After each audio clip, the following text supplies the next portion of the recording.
go and see if it works. It's like hard to tell. Live stream offline. Copy.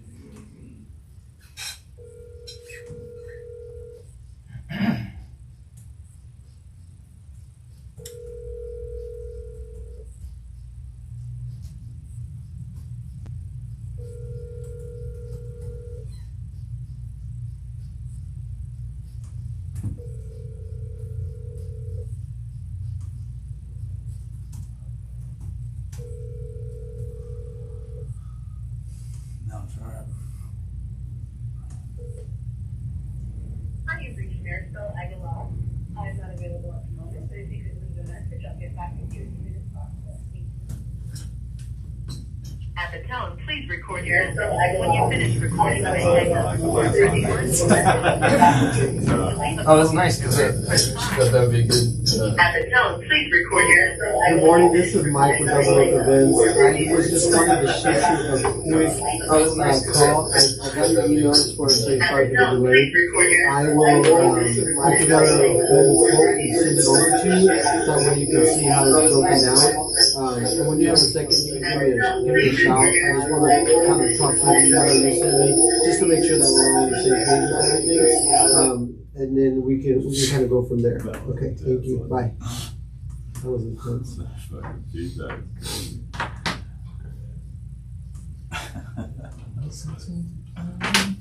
Alright, so we've been live for a second. Alright, well. Start us either here or here and just tell me where.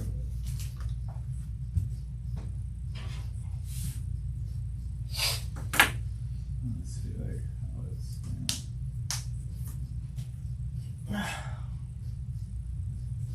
Alright, here we go. 1, 2, 3, action. Welcome. This is the first episode of Numero uno. Numero uno! the Going All In podcasts, where each week we're going to bring you interviews of local business owners. And we're going to talk about controversial topics. We're going to talk about funny stories. Nothing's off limits because we're going all in. Let me give you the breakdown right now of who we got sitting at the table. My name is Kevin, aka the Ace, and this is my boy right here. What's up, you guys? I'm Mike, and I am the King, and we are here and ready to give you guys some really good content every day, or every week. And I'm Nico. I'll be known as the Joker around here. And together we're Jack, because we don't know Jack. We do not know Jack. We're still trying to figure it out, you know? Yeah, we're going to try to figure it out with you too. So here we go. Nico, let's start the show. We're going to get some really cool music going for you guys the next time y'all see us. But here, ba-ba-da-ba-da-ba-da. We're all wearing hats. My boy Mikey said this is something that we had in common today. We all must have called each other. That didn't happen. We got the memo, though. Yeah. We got the Two memo. of us are wearing hats because probably our head looks better. We're really on the top of my bald head right here. I try to zoom it out, but they wouldn't let me. So, what's up? And two of us here also clean shaven. And I'm talking about, for me, the carpet matches the drapes. Porn star quality, right, Mikey? Yeah, gotta keep it real. Yeah. Except Mikey had run out of time this morning. Mikey, why don't you stand up and show him your thighs? I shaved like half. Got like halfway, and then it just kind of stopped. Yeah, Did you run out of battery or the razor? Well, no, I had a dentist appointment. This one's worse. So it's like none of that got done. But hey, you know what? We got to do it for the gram. Yeah. So, Mikey, what are you doing over there? You working still or what? I am, man. Yeah. I am working. But this is on hold. Let me ask you this. Kevin, you ever shaved? All the way? Yeah. I 100% have shaved all the way, except for my butthole, I think. But I've gotten down, and I've never used a straight razor, but I've used a like little balding clippers. Okay. Is that all right? How long ago did you do that? That's when I used to be like swole up. Okay. Now, So when you were doing the mixed martial arts. and when I not a trainer, back when I was a Okay. trainer, I was Okay. kind of jacked up, and now I just keep it trimmed because I got like weird different Yeah, patches is it? of the hair, so not very much, and I've never hit a razor on me. I'm afraid of the bumps. No, I'm not gonna make it, honey. This my amazing wife. She's calling in while we're live on the podcast. It's probably looking at you. You know, but I gotta make sure I answer just in case to make sure everything is good. But we're live right now, babe. Okay. Hola. She's just checking in with Daddy just to make sure, you know, Yeah. see if I'm gonna go home for lunch. See how well it goes over later. Here's the thing. I actually wish that I had started shaving much sooner than I did. Like I wish, like when we were all teenagers together, I wish I had been shaving then. Why is that? Dude, it's just one. I feel cleaner. I never walk. Look, I walk into a restroom and there's pubes on the ground. I'm like, well, they're not mine. You know? Man, honestly, makes your junk look bigger. You feel sexier. You know. Definitely makes that happen. So, yeah, no, I wish I had done it. I was a gorilla, dude. Yeah. Like, I mean, I had just freaking hair like this coming out at 17. In fact, a lot of times, like when we were going out, like I could get into the bars, you know, at 17, just because I had like freaking massive hair coming out of my chest. I would always pull his hair whenever it was visible. Gorilla. I shaved my stomach and my chest when I was a teenager so I can get some hair, and now I hate that I shaved. Like the full shaving right there. I get too many bumps on my legs. I can't do it. And then I feel like I think I have varicose veins. So if I shave my legs all the way down, then it's not a good look. My arm, I'm the same. My arms, chest, all that, right? I'd shave, I trim, you know, and it's like a clean, but it's not all the way shaving because I can't do the bumps. Yeah, so we're gonna end up having this wrap it up button. I'm gonna wrap it up on the naked bodies that everyone's getting images of. So we can go back to Nico and start this show for real. Y'all weirdos. This is the way we start the Yeah, show. we talk about Nice it. intro. All right. My bad. Let's do Hey, it, just man. getting caught up on stuff from this morning. Man, look, my wife is out of town. I'm taking care of both children this morning. And I asked my son what he wants for breakfast. He won't tell me. I said, well, listen, man, you got to come in there and tell me because I'm going to make up your mind. You know, you can have eggs, you can have oatmeal, you can have toast, you can have a combination of those, you can have cereal. And I go off, I'm making his lunch. He's a third grader, so I'm probably spoiling, you know, but I'm making his lunch. He comes in there wide-eyed and goes, where's my food? I said, dude, I want to tell you something right now, buddy. I was like, I was making your uncle food when I was half your age. Yeah. Grow I up. was like, you're spoiled, man. So why is he spoiled? How many kids you got, Nico? I got two, man. I got a daughter who's 13. I got a son who's 8. And I think I do maybe more for them because I grew up without a dad. So, you know, I kind of maybe go a little bit overboard. For what now? Say that again. Just taking care of the kids, you know. I mean, I think it's awesome. So Mikey, how many kids you got? You got a family too? I have 3. I have a 5-year-old, my 2 girls, 5, 4. Alexandra just turned 4, and then Miguel is 2. He's a huge baby right now. Big whiny baby right now. But I love it. He's Where'd you get that from? I mean, definitely got it from me. But he definitely got it from me. But because his mom, she's the badass. Like she's the strong one. Let's get stuff done. You know. But yeah, they're awesome. Yeah. All 3. I got a question for you, Mikey. So you have been. What was your oldest kid? Is how old? 5. 5 years old. So you've been working in this industry for 10 years, Yeah. and you have a new company that we're going to talk about. So between that first year that you worked and the 5 years after that you had your children, what's changed from then? I'm curious about you becoming a dad. Nico, you too. That's huge, man. Because in the beginning, when Yvette was born, I was working like crazy. I was working 18 hours a day, 7 days a week.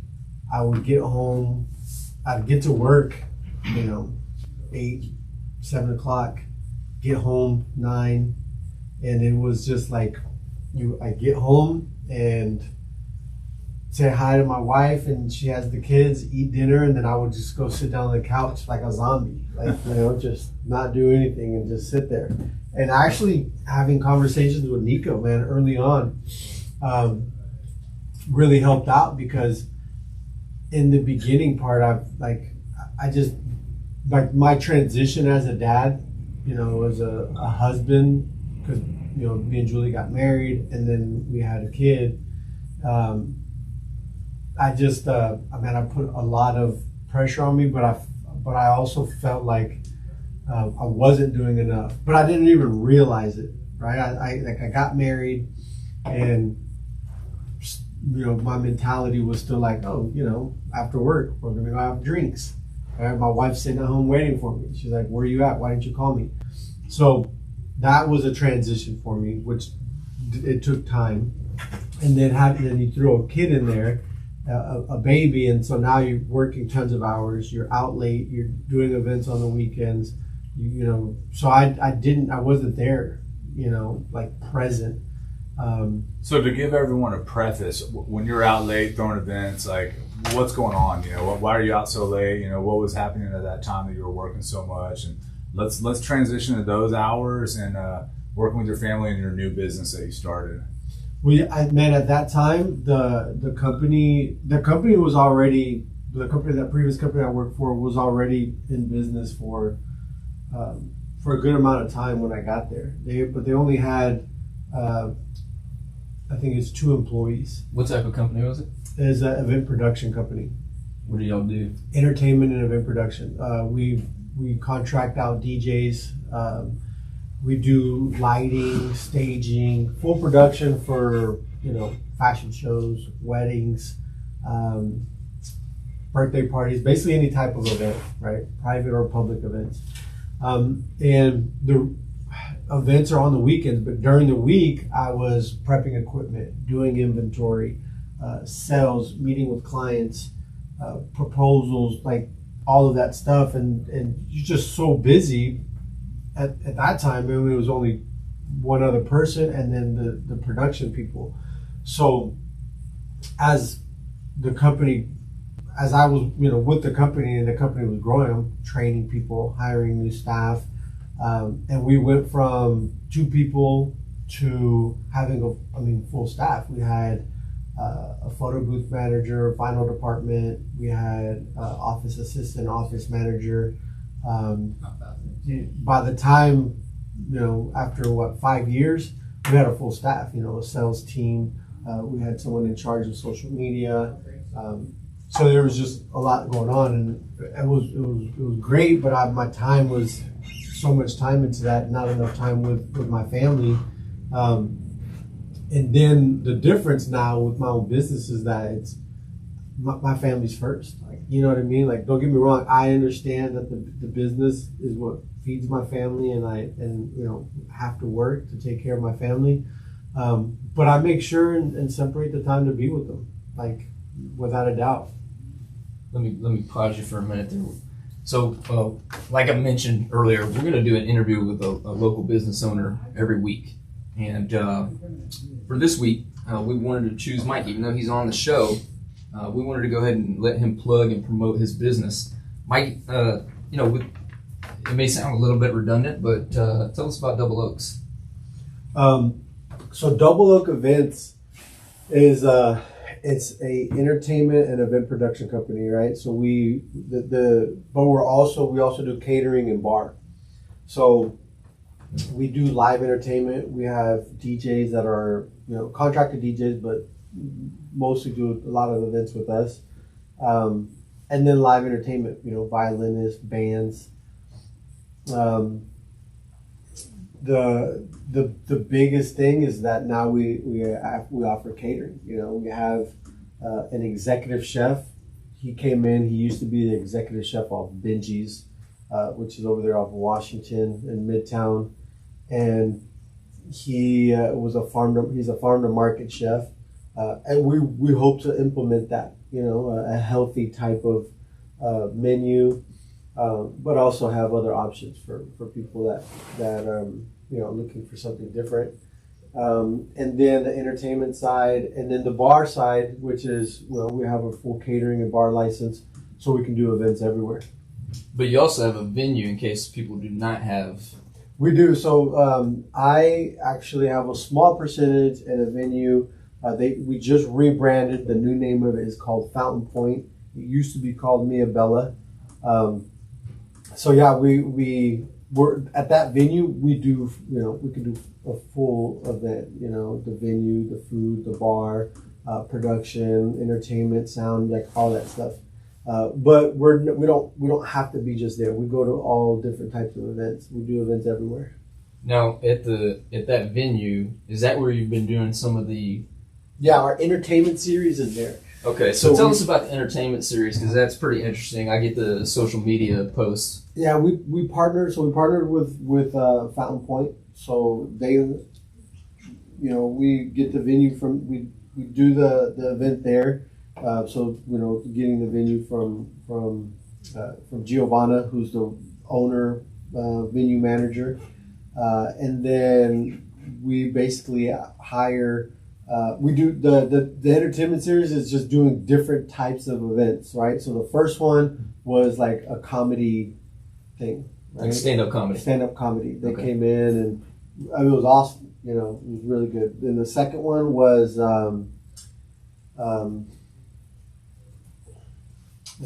dueling pianos. Okay. Which was fun. Nice. I love that. Yeah, that one was fun. People had and these events, they're really geared towards.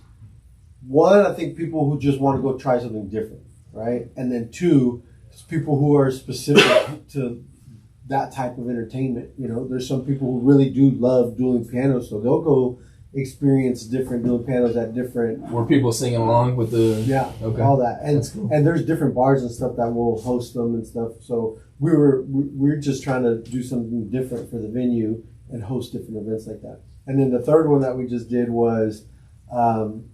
The murder mystery. That one was a lot of fun to me. People were just really, really involved in it, and it was different. We're not sure what we're doing on the next one, but it's something we'll probably come up with something and do it and start posting about it in like the next month. Now, just shameless plug real quick. How can they find out about these events coming up? What's the social media or what? So our Instagram is at Double Oak Events. We'll post everything on there, but you can also catch us on Facebook. All our social media handles is at Double Oak Events. Facebook, Double Oak Events. So you can just catch us anywhere. Kevin, can they reach out to us as the show in order to get information on some of the people that we interview or yeah, so we'll be able to in the comment section right now. I already posted Mikey's event website. We're kind of streaming right here. I can share that link with you if you like. So I'll just go through and kind of go over what Mikey said. He's got DJ services, audio visual streaming, live music, bar and catering. I mean, he's the next up and coming event. I mean, I've learned more and more about his company as he's talked about it as it's grown, and they're full service. I mean, they can do anything that you want, from weddings to parties to events. I've actually been to a wedding that he's thrown. I've actually been to my boy Joe Joplin, which hopefully we'll get him on here, who owns TV graphics, and he threw a party there for his 40th birthday, and it was off the chain, And yeah, we'll be able to give all that information. I'll share the links in the comment section below. We'll also have the web link posted along with his social media as well. Next episode, when we get a little bit more in depth with Mikey, I'll have the social media and all that pulled up so we can see that as well. Go through some of his posts, see some of his events. I just want to jump in real quick. I know we went into Mikey's life, and I want to get back to that. But Nico, why don't you tell us who we are and how we got together. You know, we call Mikey the King. He's obviously a leader, and that's why we call him the King. We've known Mikey since, what, 15? Yeah. Yeah, and we ain't 15 anymore, so I mean, I'm not gonna put people's ages out there, but we're way past that. So, Nico, man, tell us how we know each other. Tell us our friendship. Tell us why you're the Joker. Tell them why I'm the Ace. Let's get to know the whole group a little bit too, and just kind of explain what we're doing and why we're doing it. Yeah. So just why we're doing this. One, we just thought it'd be great as friends to spend some time together, at least once a week. And so, if nothing else, we're going to get to spend that quality time that we've been missing out on last couple of years. Just life has jumped in and got in the way of us hanging out. So that's good, number one.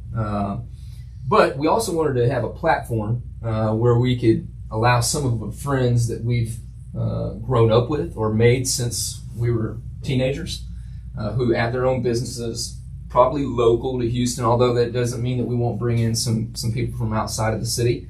And maybe even we'll bring in some people that might be famous for something other than being a business owner.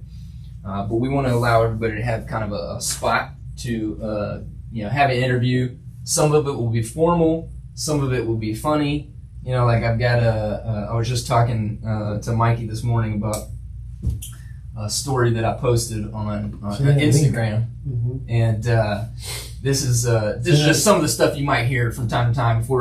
If we have somebody on that we know, we may talk about a story that happened to us a long time ago. In this particular story, me and Mikey and my brother, we were partying at this was in high school, and we're at a party, and somebody says, "Yeah, let's get out of here and go to this next party." And so we jump in my little white Mercury Tracer.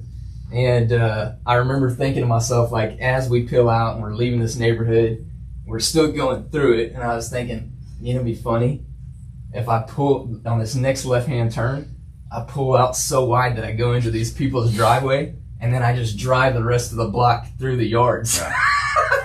So this is a social media post. I want to know, like, when did you get involved in social media, and how fucking funny are your videos that you're doing, man? Like, if we would have grown up filming you, man, we already would have been rock stars. So tell me why you got on social media and how funny it's been. Yeah, because that's actually a good thing to bring up. Because Nico, you have not been on social media till the pandemic at all. Yeah.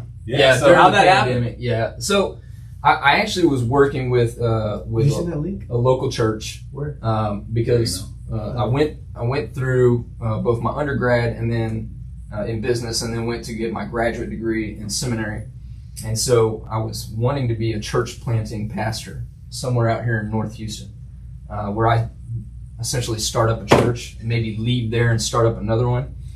And I think because of the age of my kids, that's something I'm gonna have to put on hold until later on in life, maybe after they're out of college, because just financially I still have to hold down a job. So in any case, the pastor at this local church I was working with, he was trying to train me up in order to know everything I would need to go start up churches. And he kept impressing upon me, you should be on social media. And I had always avoided it because I just wanted to avoid some of the people locating me that I didn't want to locate me. We have some pretty shady pasts. If you know us, you may know just a fraction. Some of that we may or may not talk about, but it's been fun. But in this particular instance, I decided to post some things. I'm not ashamed about my past. I wouldn't change anything because it alters where we're at now. Yeah. And you'd say that you were a testimonial of someone that came from nothing and accomplished a lot in his life and changed. Yeah. Found God, right? Absolutely. Or he found me. Or actually, I just decided to listen. Yeah. More than likely. In any case, the story I posted yesterday that included Mikey, we're going from one party to the next. I'm taking this left-hand turn in the neighborhood. I decide go into the driveway of somebody's yard and then go all the way down the rest of the block in yards. And we're just laughing our asses off up and down with every little, bump in everybody's yard. Luckily we didn't hit a tree or anything like that, but I remember we're laughing our ass off, and I'm just freaking thinking this is hysterical. We get all the way to the end of the block, we come off the curb, and all of a sudden we're surrounded by just flashing light cop cars, like 8 of them. And these guys jump out and they got guns pointed on us. And they're to open the window. They got guns in our grills. And apparently, in the matter of us being detained, we found out that one of the houses we drove through was actually the site of a drug bust that they were doing that night. And we just totally messed everything up. Yeah. So they actually held us. Snitches get stitches. They held us long enough to give both Mikey and my brother curfew violations. Then they gave me a curfew violation for both of them, as well as myself. And then I got a couple of driving violations. I can't remember. They were like driving off the road. Any case, what I was telling, it was like reckless driving. Or yeah. something. Yeah. In the post, what I mentioned was, fortunately, they didn't ask to open the trunk or search the car Yeah. because there was just a Couple. Plethora of felonies. Yeah. Yeah. Plethora of felonies in there. Yeah. Yeah. I mean, that would have changed the course of a lot of stuff in our lives. Yeah. And some events did change the course of our lives. That's what Sometimes the trunk did get open. Yeah. But yeah, so we've all known each other since we've been teenagers. In fact, actually, I know I can pinpoint the time that I met Mikey. I'm gonna need you to remind me. Like, I think it must have been through my brother Frank. Yeah. But with Mikey, this is funny too. We're in high school, and there's this. I had been hanging out with this guy named Roy, and somebody had been talking about our drug usage, and I didn't want this young lady spreading rumors about drug usage in me. You know, I wasn't trying to look like some kind of person that had a habit. And so, in any case, I walk up to her and I say, "Hey, listen, you need to bring your boyfriend up here," because I knew she had a boyfriend that went to another high school. I was like, "You need to bring him up here because I'm gonna whoop his ass." You're talking about me, so you need to bring your boyfriend up here because I'm gonna whoop his ass. And I think Mikey thought he was talking to the young lady at the time when I did this, and I think he thought I was talking to her. And to his credit, he defended her as a woman, thinking that I was approaching her with the fact, that I was going to beat her up. That was not something I would do. In any case, we start talking crap to one another. We're like face to face, about to throw down, and this big girl, Kieta, I remember, just throws herself in the middle of us. And she's like, no, babies, don't fight, And by that time, the freaking principals had come over and they're freaking grabbing us and taking us into the office. And, we get in there, we finally talk about it. I say, listen, man, I wasn't talking about beating her up. I'm talking about beating her boyfriend up. And Mikey, I didn't know, and it's like, so we just kind of squashed it. I still wasn't really like high on the fact that we almost got into a fight, right? So that day I come home and my brother Frank has Mikey hanging out at the house. I'm like, Frank, what the fuck, man? And he's like, oh no, man, he's really cool. He's really cool. That night we went out. I won't say what happened, but we proved to each other like how crazy we could be, and we've just been rolling deep ever since. Yeah. Yeah. So I came and met Frankie first, and I think we kind of have this same weird story. So I grew up in Aldine and went to Aldine elementary and middle school. Didn't know any of you guys, and I got in so much trouble in 8th grade. They kindly asked me not to come back to the school, which basically said, don't come back. I got expelled my 8th grade year. It was a whole nightmare. So I went over to Klein for a fresh start. And when they say birds of a feather flock together, it did not take us long for us to come together and meet again, you know? Oh, yeah. And we all kind of ended up at Klein for kind of similar reasons, Same thing, yeah, And we all have the same similar background with super religious parents, and it's just kind of cool that we've kept this relationship the whole time. And yeah, I met your brother, and like we first started talking at this party, and like we kind of beefed a little bit too, And I think some of that kind of had to happen, you know, because we're kind of all alpha, you know, personalities, and there was a little test that we all had to beat through. Me and Mikey got into a test before too. You already know what I'm talking about. But I had that paper, you know, I had that paper payback. So that's my story on how we met, man. We can talk about it forever, man. But I think it's important for you guys to know who we are and stuff. So Nico, I'll let you get back to it. I just wanted to jump in on that. Well, man, I think what we're going to try to do is hold this to an hour. We're at 30 minutes. We're at 30 minutes right now. Yeah. So when we bring on somebody to interview, we want to just give them, one, the opportunity to talk about their business, shamelessly plug it.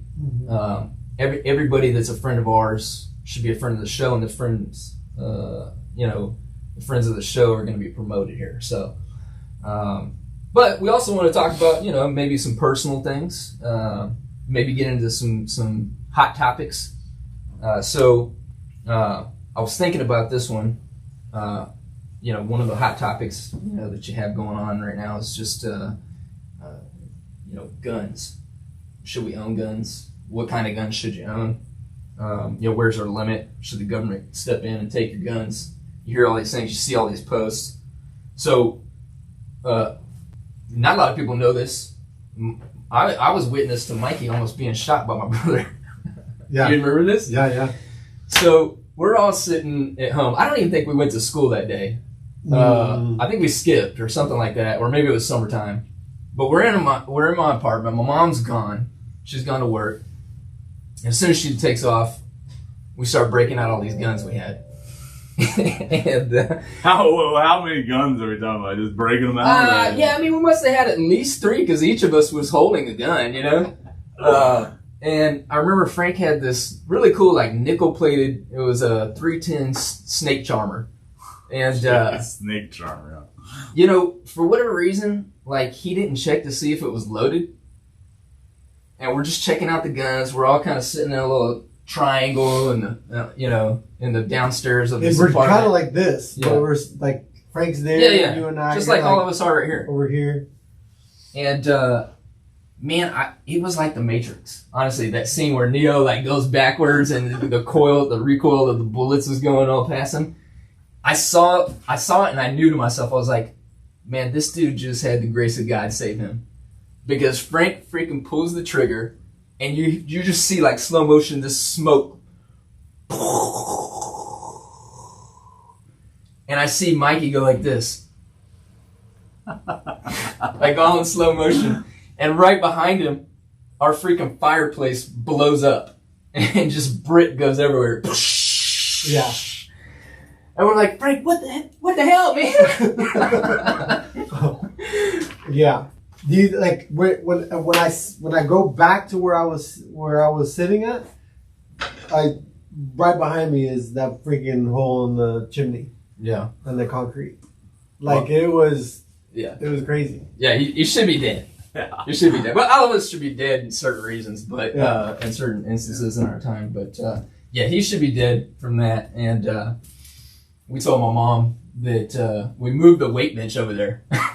We're like, here's what's gonna happen. We're gonna move the weight bench inside and put it right close to the fireplace. We're gonna say we were lifting weights on the bench, and we dropped it, and it freaking just shattered. It shattered. Did she believe it? She didn't believe it, but what else could she do, Did she believe anything y'all were saying at that time? No. Moms know, man, something's wrong. You know what? Since we're talking about moms right now and that situation, at one point, was it that your mom was like, I don't like this kid with me? Oh, I don't think my mom ever did that with any kid. Remember that because anytime I was around y'all, your mom was like, no. I think my mom had a hard time understanding, when like Kevin was talking about, she relocated us. My mom had a hard time understanding, she moved us away from some trouble we were getting into. We lived in a neighborhood called Inwood, and we got in some trouble there. I started getting into some criminal trouble, and she moved us out to Klein. And like Kevin said, birds of a feather, or you get in where you fit in, you start finding people that are like you. And in the beginning, we all went over there to kind of change, you know. I didn't. I did. I was like fresh start. I did really well, you know. I did really, really well. But I didn't know anybody. Then I met Frank and started hanging out with y'all, and it was all downhill again. I was like, let me find the kids that are trying to change and just make sure they don't. I was the same situation as Kevin. I was not allowed to go to KF, and they were going to make me go to Annex. Yeah. And I had just got out of, you know, I was in trouble, and so my mom was like, "We're getting out of this side of town," and she's like, "We moved to Klein." Yeah. So that same situation with me, and my parents had a house there, and you want to talk about parents being great. My parents literally went and rented an apartment, and right across the street from you guys in Lions Court, like I lived in the one closer to Stubner, and my parents rented that apartment, and they went and stayed there with me. And the house sat on the market empty. My sister lived there for a little while. Then we rented it out until we could rent another house. That's how important it was for my parents to give me a fresh start. You know, that we actually moved, rented the house, and then my dad rented out the house. When they got rid of me and out of high school, they moved back home to their original house. So our parents did a lot, you know, a whole bunch. You know, I couldn't ever get my mom to see, like, because she wanted to relocate again when we got in trouble in Klein. Yeah. And I was like, Mom, at some point you just have to realize, like, it's not our friends, and it's probably just us, you know? But she, you know, your mom can't see that, right? No. Mikey's mom used to call me, right? And she thought it was, like, 2 people all the time. She'd call me up. So do you mind if I do her voice? I get a phone call, and it might not be able to. And this is before, like, this is before caller ID, right? So you don't even know who's calling you, you know? And you pick up the phone, Nico. Oh, hey, Miss Jimenez. She's like, this is Mikey's mom. Oh, yeah, okay. I want to talk to you about Mikey. He's doing very bad. He's hanging out with bad people. He's always hanging out with Roy and Paul. Wolfman. Oh man, I used to have these conversations, and Mikey'd come over to our apartment, and I'd say, dude, your mom just called over here, bro. But yeah, man, your parents they can't see it, man. Yeah. They don't know. So I got a funny one too. So when we were in middle school, my friend Kyle was smoking cigarettes, and my mom caught him, and she was like, I don't want you to hang out with that boy. He's a bad influence, you know. And I was like, well, Mom, you know, I was pretty manipulative as a child, you know. I was like, so Mom, would you not love me if I smoked? And she was like, I love you no matter what. The next day, I was out in the backyard pumping, and I literally smoked my whole entire life. I'll have 3 years without a cigarette coming in December. But it was like, I tried to explain to my mom that I might have been the bad guy, you know, like people should probably not be hanging out with me and not vice versa. Yeah, dude, I don't know how it took me a while to convince my mom. It's like, Mom, it's not the people, it's me. I am the bad influence. Like, I'm the one that's making the majority of the bad decisions and bringing people with me. We were all along for the ride, though. We were, the whole group of the bad influences. Yeah. Trouble loves company. Yeah. Trouble loves company. But yeah, I mean, you know, I think being from those backgrounds and being at a place like Klein at that time, I don't know how Klein is now, but at that time, you know, it was still a pretty preppy school, and I thought a lot of the people there who maybe even consider themselves not rich, to me, seemed very affluent. And I thought pretty much everybody there was rich unless you lived in an apartment or in Oakland. Yeah, for sure. Maybe Charterwood, you know? Yeah. Even then, they were doing better than we were. So it was a huge change for me because I went from wearing, you know, Chinkos, baggy clothes to going there. I'm, you know, and because I climbed I didn't make it to climb Forest, but at Wonder Lake, it was, you know, we were thuggish over there, but you also had your preps and that, you know, that whole group. Well, yeah, probably at Greenwood. Yeah, no, that's where it was. Yeah, all Greenwood, Champions Forest. Yeah. And so, but I did experience it with some people, and I was like, well, like when I did go there, and I had friends with the guys that I played football with. I was like, dude, these guys have huge houses. Like, wow. Like, but when I went to Klein, I was like blown away. I was like, wow. Like, kids like turning not even 16, like have a permit at 15 with brand new Tahoes. Yeah, whatever. Right. Like all brand new cars. I was like, man, this is amazing. Like, and then going to some of these people's houses. I don't know if you remember Manjeet. Yeah. Oh yeah, dude. Well, some of that pisses me off. Those kids had nicer cars at 15 and 16 than I've ever owned. You know. Absolutely. I was like, man, some of these houses and stuff. I was like, wow. And some, you know, I feel like us being around some of those people who were just like, you know, their family was high society. You know, they like, you know, important. Now, you know, I don't look at you having a job and because you're a lawyer, you're important. You know, because you like, I feel like everybody is important, no matter what you do, where you work at. It's all about who you are. But at those times, I was like, oh man, this person's a big deal. You know, they're important. They have a fancy job or you know, this huge house and stuff. I was like, man, this is awesome. Like, and I think a lot of those people, they kind of wanted us around as like maybe like a street credit. You know, if we were there, people knew they were like they're friends with somebody who's like from the other side of the tracks. Yeah.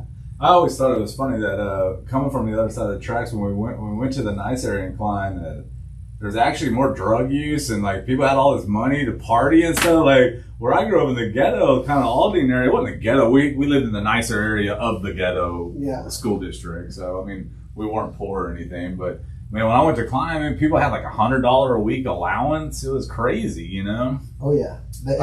You know, man, one thing that I've come to realize just as an adult, at that time, when I was younger, I had a chip on my shoulder.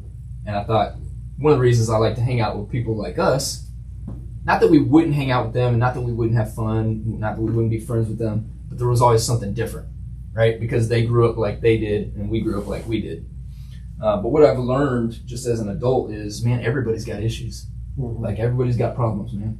Like, yeah, we might have had it bad because we were maybe poor, you know, or maybe like our dad didn't, you know, we didn't have our dad in the picture or something like that.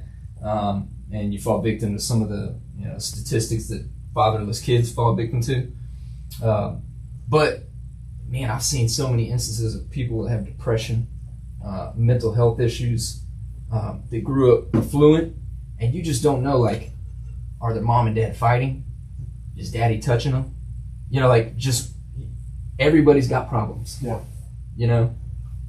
No, you're absolutely right. Everybody has their own thing that they have to deal with, work with. And it took me a while to realize a lot of stuff, man.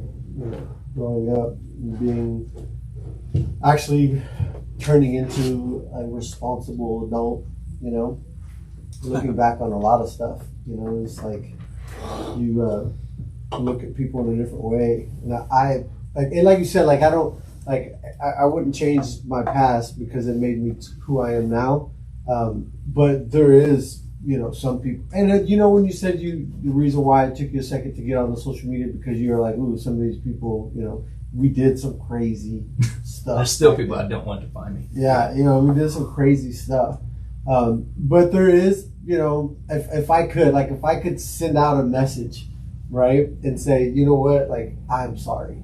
Like, that person back then, like, I was just young and dumb, and that's not who I am now. You know what I mean? And don't that picture of me or that thought, you know, of who you knew back then is totally not the person that I am now. You know, if I could go to apologize people like face to face and tell them to forgive me for, you know, whatever I did. Because I was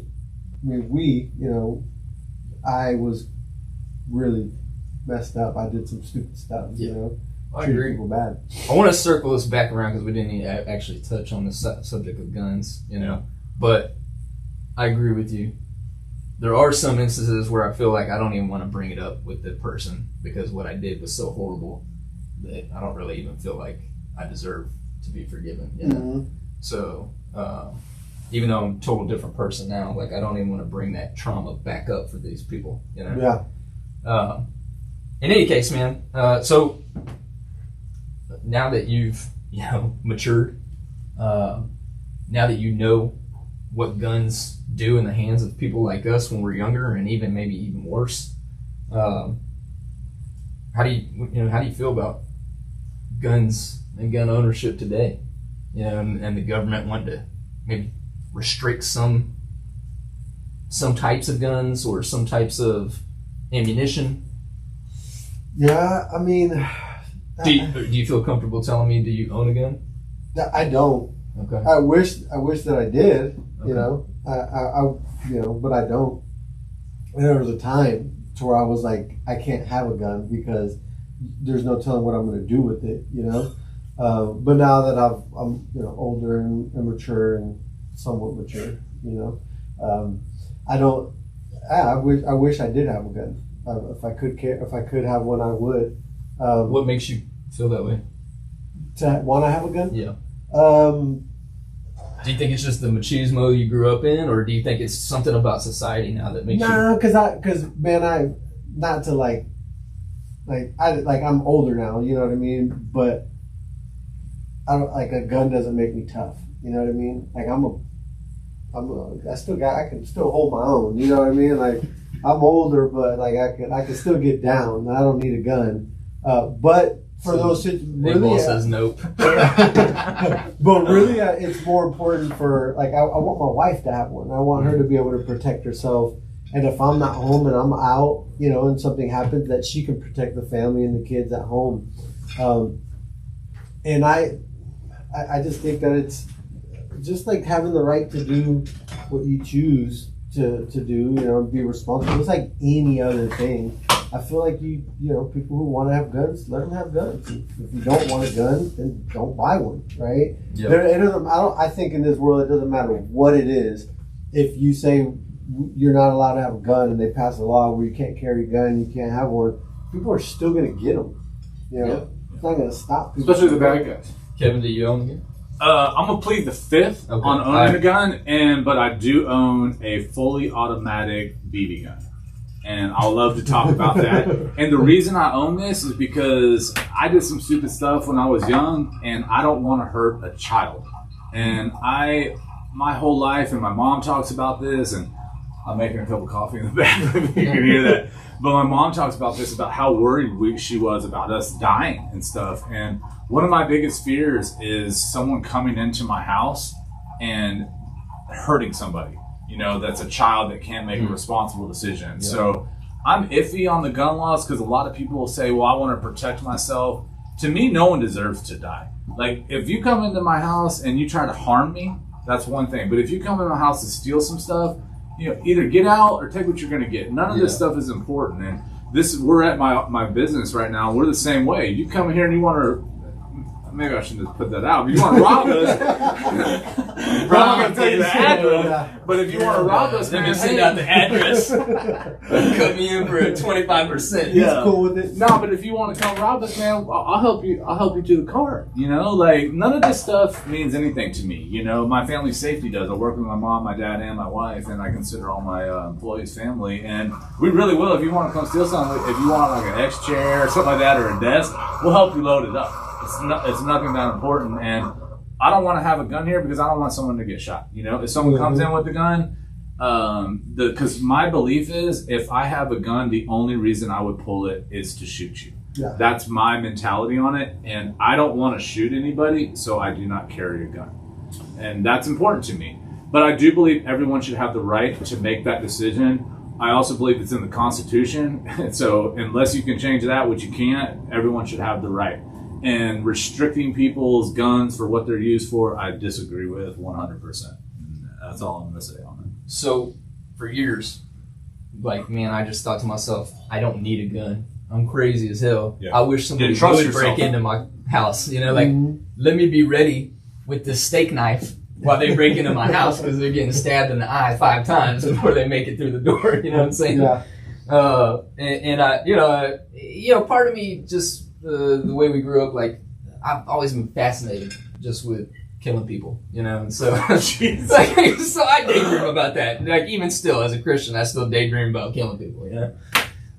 So Dexter fan, not that. That's me. I want Dude, to Dexter's kill the coming back. bad guys. Dexter's coming back. Yes, In any case, man, yeah, I honestly, because of the particular charges that are on my criminal record, Dude, I think it's pretty massive. I have not been able to purchase a gun.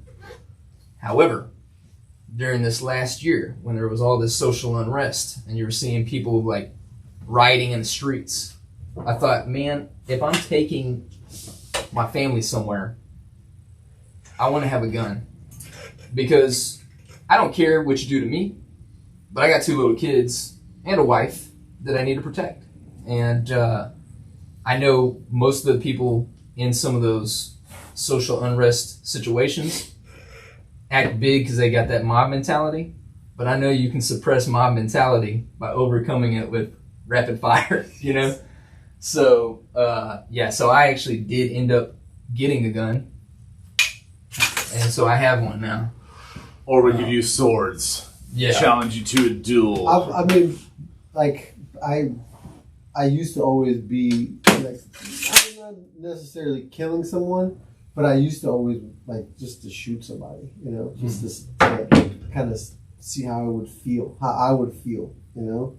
So I have a friend, and I'm not going to tell his name, but this is really funny, is that we had a buddy growing up, and we had a gun, and he wanted to do the same thing. So I already know. We went out there, and it was all crazy. And so his idea to see what it felt like to like pull the triggers, he was going to go shoot a cow. And I'm not going to say his name because I think he might, like, I know exactly. Some blue law, you might be able to get hung from that or something. Like, you can't mess with people's cattle. Like, he went and unloaded the 6-shooter. I don't even know if he hit him because the cow just ran off.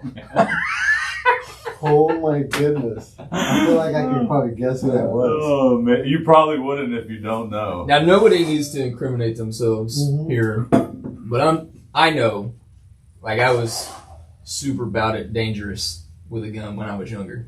And, so I don't want the guns getting into the hands of kids, especially teenagers who have identity issues, who are, about that street life. And, another hot topic, right, is defunding the police. I don't think people even know what that means. It doesn't mean totally get rid of the police. It just means taking resources, allocating them to some grassroots movements so that you don't need that many police when they're more older. Civil and people coming out and talking to you instead of It doesn't mean get rid of the police altogether. And here's why you don't want to do that. I mean, I saw people in interviews during that whole get rid of the police who actually said, "Oh, we'd be a better society without police." And I'm thinking to myself, me as a Christian right now, I'm thinking I should shove this gun through your teeth, down your throat, and then ask you about that same question, you know? So, because there's people like me, like I was back then, and a lot of the people that weren't tight with us didn't even know we were living that. They might have thought we were thuggish, but they didn't know, like, we had that, like, murder you type stuff going on. Do you think it would have changed if they would have used a different word besides defund the police? Like, that saying alone, I think just the verbiage is what made it so people didn't understand what that meant. Going back to, it's not getting rid of the police, but the way they said it caused a lot of confusion. Yes. And it fired it up. They should have never used the word defund, in my opinion. And I think that happens a lot with these buzzwords, like, the insurrection, like all these buzzwords that are just on the news. And it doesn't matter what side of the freaking political system or which news program you're watching. Everybody has an agenda, and they're pushing hot button topics. They're pushing language, and they're doing it because they want you to view on TV because they can sell ad space. Yes, everything's about ad space. Yes, everything's about money. And I guarantee a lot of the people that say, defund the police, or, you need COVID shots, or whatever it is, like whatever hot topic it is right now, not all those people agree with what they're saying. They're pushing it as an agenda because their media platform wants to get money. And they know if I say certain things and do certain things and push certain things, more people will put eyes on us, which means I can sell more ad space. Yeah. So is that a bad thing? I just feel like there's unfortunately some people in the world who are wolves. There's some who are maybe shepherds, and then there's a whole lot of sheep, dude. So to that, I would say that it is a bad thing because you can mislead people, man, and it's but I think that's all what news is, man. It's like you watch one channel and it's geared towards these people. You watch this other channel, it's geared towards these people. And if you don't watch both and then decipher what you feel is important or what is right or common sense for some stuff, then that's just a whole nother thing. I think I'll jump in on it. So I watched more news since COVID started than I've watched in my whole entire life. I stopped watching the news. I started watching the news because I was confused. My business relied on it. I own an office furniture company, and the world shut down. Like, I don't know how you sell office furniture if you can't go to work. So I wanted to know everything that was going on, and it feared me. Like, it had to fear me. Like when COVID first started, I was like, what the hell is going to happen? I didn't know what was going to happen with the world, my life, my family's life. It was all very confusing. So I stayed glued to that TV. I stayed glued to it. There was nothing else to do for me. And I'd watch it over and over, flipping back between there. I've never been political. I've self-admitted I've never voted. I never really cared about that stuff until this happened. And now it's like almost polarizing to the whole nation, man. And it just doesn't make sense to me. And I know Nico talks about the agenda, but there's just got to be so many agendas out there to, where do you find truthful information? I'm going to ask both of y'all, where do y'all get your information? And is there any truthful information out there, or is everything biased? So if I'm watching news, I watch all of them. MSNBC, CNN, Fox News, because I know they all have different takes, right? And I try to explain to my children, you're going to find politically, there's things that deal with like environmental issues. You may find yourself on one side. But when it comes to like maybe market or economics, you might find yourself on the other side. And so what I tell them is like, it's better for you to take, everything and filter it against what you believe is right, versus going one side. And probably the truth is somewhere in the middle of what you're being told when you're listening to all the different places that you receive information. But I'm also like a big Google guy. So, I've sent y'all some like text messages like, look at this. Yeah. I can easily know what to look for. I think Mark Twain has this, or for sure it's Mark Twain. He has a quote that says there's lies, damn lies, and then there's statistics. Yeah. Dude, I can take a statistic and make you think whatever I want you to think, and I can easily manipulate you with statistics, Yeah. I got a question for you, Nico. So we have a very good friend. So we have a big group text feed, and you're still on camera. I'm just talking. So we have a big group text feed of all of our friends, and there's one particular person in there that says he doesn't watch the news because it has an agenda, but he's always posting new stuff from Instagram. So is Instagram a news channel as well?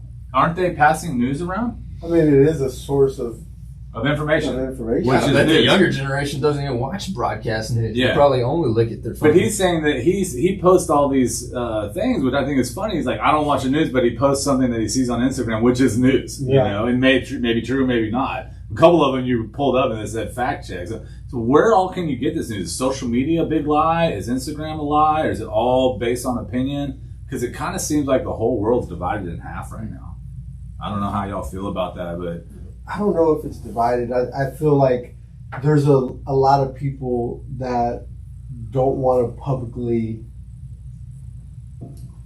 give an opinion or take a side on certain things because, judgment. People will get then all of a sudden, you don't like this or you're this kind of person. They label you, and some people, care about that. Some people have to care about that because they're a business owner or, in certain groups and money. Money, right? You gotta care. I've about had to money. make decisions for my business Absolutely. that I It's didn't all necessarily about agree money. with. You know, Absolutely right. I agree It's with all that. about- It's all all about about the money. Bill, y'all. Yeah.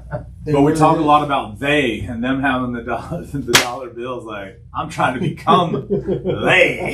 You know. You're not in the Illuminati, bro. Yeah, but I'm trying, man. I'm trying. They're not gonna invite you. They're not gonna invite you in, man. So we can start wrapping it up.